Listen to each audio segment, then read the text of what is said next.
Bienvenue sur Adventist Magazine TV, encore une fois ensemble pour une interview. Aujourd'hui, je reçois Gilbert Grezet dans le cadre du département famille. Mais avant de l'interviewer, n'oubliez pas d'aimer notre page Facebook et de vous abonner à notre chaîne YouTube.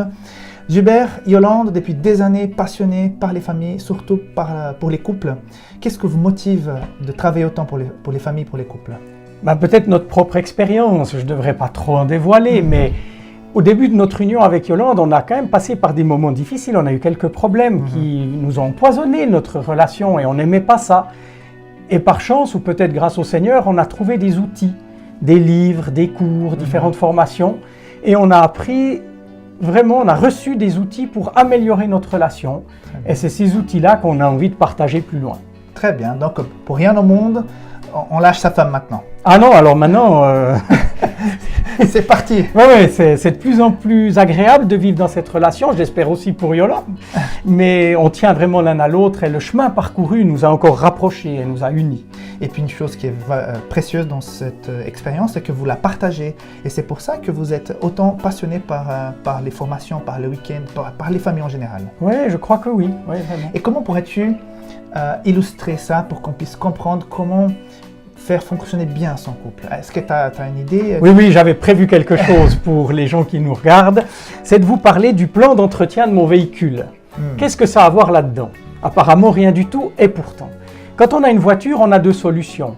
Ou bien on fait des économies, on fait aucun service, rien du tout, et la voiture va tenir assez longtemps, mais elle risque quand même une panne assez importante. Ouais. Peut-être carrément la fin de la vie du moteur ou du véhicule. Alors que sinon, on peut choisir un autre plan d'entretien et de faire régulièrement des services. D'accord. Et là, notre voiture, elle est remise à flot régulièrement et elle peut tenir beaucoup plus longtemps. Mais je crois que le week-end couple, c'est un peu un service régulier de nos vies de couple. Comme ça, on prend le soin d'entretenir la qualité de notre relation conjugale. Donc, ça veut dire que le week-end couple que tu proposes, qui va se passer prochainement du 23 au 25 novembre, c'est pour les couples qui vont bien, en fait. Oui, absolument. C'est comme un service d'entretien. C'est quelque part avoir le plaisir de passer un week-end à deux. Ça, je dois rappeler une condition sine qua non du week-end couple, c'est qu'il faut le venir sans enfants. Il faut venir vraiment à deux. Les grands-mères, les grands-papas, les cousines, les voisins, il faut tous qu'ils rentrent dans le jeu, quoi. Voilà, ils vont garder les enfants, mais pas au bosquet. Pas au chalet. Pas au chalet. Et les couples viennent donc à deux. Ils suivent tout un programme. Mais ils vont se dévoiler devant les autres? Non, jamais ça. Les exposés de Yolande et moi se font devant le groupe, mais tout le travail se fait à deux. Ils ont des questionnaires pour eux, et ça, ils y répondent et ils en parlent dans leur intimité. Même Yolande et moi, on n'intervient pas. C'est eux. Nous sommes à disposition s'ils veulent partager quelque chose, mais ça ne se fait pas devant le groupe et ça ne se fait en principe pas pendant le week-end. Mais il y a quoi, 200, vous prévoyez beaucoup de couples, c'est quelque chose de plus réservé, plus petit? Non, en principe, alors il y a déjà 9 couples privilégiés. Les 9 premiers inscrits reçoivent des chambres avec lit côte à côte. Oh, c'était une bonne nouvelle alors.